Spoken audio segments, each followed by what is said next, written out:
Good morning सभी को। Revision में पढ़ रहे हैं हम आज लेसन नंबर 2, परिवारों का आना जाना।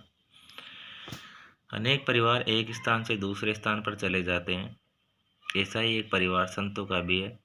संतों का परिवार गांव में रहता था, खेती का काम करता था। लगातार 2 वर्षों तक अकाल पड़ने के बाद संतों के परिवार के सामने खाने का संकट आ गया था।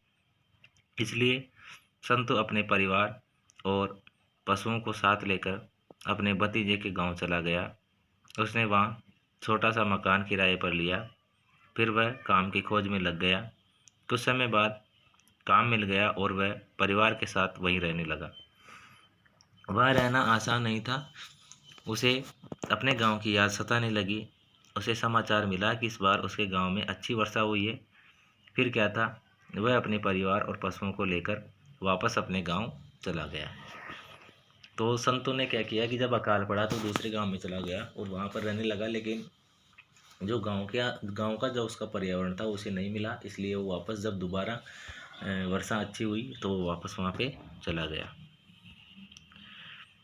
धीरज का एक पुत्र और पुत्री थी। वह गांव में दैनिक मजदूरी करता था। उसका पुत्र 12वीं और पुत्री 10वीं कक्षा में पढ़ती थी। जब उसके पुत्र ने 12वीं कक्षा उत्तीर्ण की तो उसे उच्च शिक्षा दिलाने के लिए शहर के कॉलेज में भेजना था। उसने सोचा कि बेटा अलग रहकर पढ़ेगा तो परिवार का खर्चा भी बढ़ जाएगा। 2 साल बाद उसकी पुत्री को भी उच्च शिक्षा हेतु शहर भेजना होगा। अतः उसने निर्णय लिया कि वह ये भी यहाँ भी दैनिक मजदूरी करता है, वहाँ भी जाकर मजदूरी करेगा और पूरे परिवार को वहाँ लेकर जाएगा।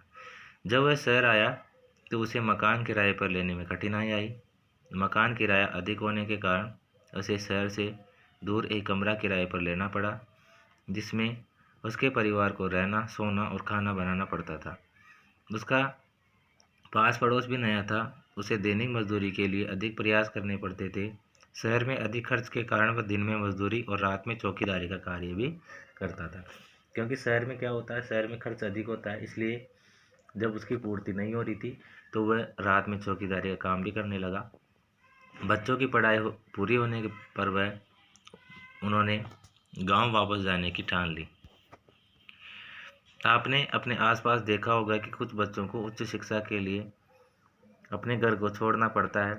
वे लोग हॉस्टल या कमरा किराए पर लेकर दूसरे स्थान पर अपना अध्ययन करते हैं।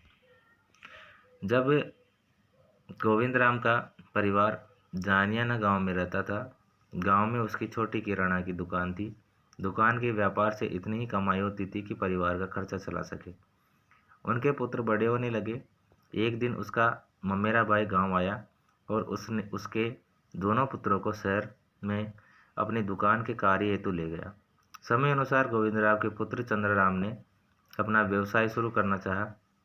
तब उन्हें पैसे की कमी, व्यवसाय के लिए जगह का नहीं होना जैसी कठिनाइयों का सामना करना पड़ा। फिर भी उन्होंने हिम्मत नहीं हारी। उनके रिश्तेदारों ने उनकी मदद की, जिससे उनका व्यवसाय ठीक से चलने लगा। उन्होंने पूरे परिवार को यहाँ बुला लिया। उन्होंने अपने छोटे भाई बहनों को पढ़ाया। अब वे अपना व्यवसाय कर रहे हैं, लेकिन आज भी उन्हें पैतृक गांव की याद आती है। वे विशेष अवसरों पर गांव जाते हैं, अर्थात कुछ सामाजिक कार्य, कुछ विशेष कार्य ऐसे होते हैं तब वो अपने गांव जाते हैं। डूंगरपुर जिले का एक कस्बा गलियाकोट, जहाँ पीर फखरुद्दीन की विश्व प्रसिद्ध दरगाह, शीतला माता का मंदिर, स्थापत्य कला के बेजोड़ नमूने वाले जैन मंदिर व सोमनाथ मंदिर है। देखिए, जो डूंगरपुर का गलियाकोट कस्बा है वहाँ पर एक विश्व प्रसिद्ध दरगाह है जिसका नाम है पीर फखरुद्दीन की दरगाह। इसके अलावा गुजरात राज्य में कडाना बांध बनने से ये डूब क्षेत्र में आ गया, अर्थात गुजरात में एक बांध बनाया गया कडाना बांध। तो कडाना बांध बनने से जो जल स्तर है वो इधर डूंगरपुर की तरफ बढ़ने लगा, तो ये डूब क्षेत्र में आ गया। बरसात के दिनों में कस्बे में पानी भरने लगा। अतः सरकार ने यहाँ के लोगों को नई जगह मकान बनाकर दिए। स्कूल, अस्पताल आदि सुविधाएं भी दी। इसे आज पुनर्वास कॉलोनी के नाम से जाना जाता है, अर्थात उनको अपनी जगह से हटाकर किसी दूसरी जगह विस्थापित किया गया, तो ये पुनर्वास कॉलोनी के नाम से जाना जाता है। लेकिन कई लोग आज भी अपने खेत खलिहान न छोड़ने के कारण वहीं पर बसे हुए हैं। कुछ लोग ऐसे हैं जिन्होंने अपना जो खेत खलिहान है वो नहीं छोड़ा और वहीं पर है। तो बांध बनने के कारण लोगों को घर क्यों छोड़ना पड़ा, क्योंकि वो डूब क्षेत्र में आ गया। बांध क्यों बनाए जाते हैं? बांध पेयजल के लिए, सिंचाई के लिए, पानी की जो कमी हो रही है उसको पूरा करने के लिए बनाए जाते हैं। ये देखिए, ये चित्र दिया गया है जिसमें बांध जल भराव क्षेत्र में आया हुआ गांव, एक पलायन करते हुए लोग, ठीक है, जहां पानी डूब क्षेत्र में आ गया और ये गांव के लोग हैं जो एक स्थान से दूसरे स्थान पर जा रहे हैं। ओके।